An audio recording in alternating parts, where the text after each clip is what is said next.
Srećna Nova godina!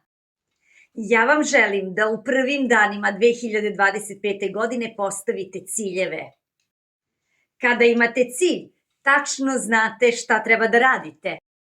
Ako je cilj da osmak upiše željeni smer u srednjoj školi, on će odmah sada napraviti strategije šta je potrebno da se taj njegov cilj ostvari. Sešće sa roditeljem, razgovarat će koji je način pripreme najadekvatniji za njega. Odabraće, pored srpskog i matematike, treći predmet koji će polagati. Radit će svakoga dana bar 1, 2 ili 3 zadatka. To ga neće preopteretiti.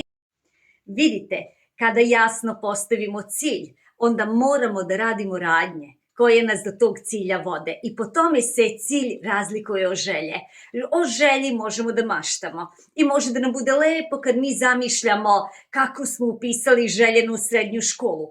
Ako ništa ne preduzmemo, želja ne mora da se ostvari, a cilj nas tera da preduzmemo korake. Zato vam ja želim, ako želite da budete zdravi, da imate prijatelje, da budete uspešni, postavite cilj i onda ćete raditi radnje koje vas vode do tog cilja. Još jednom, srećna Nova godina!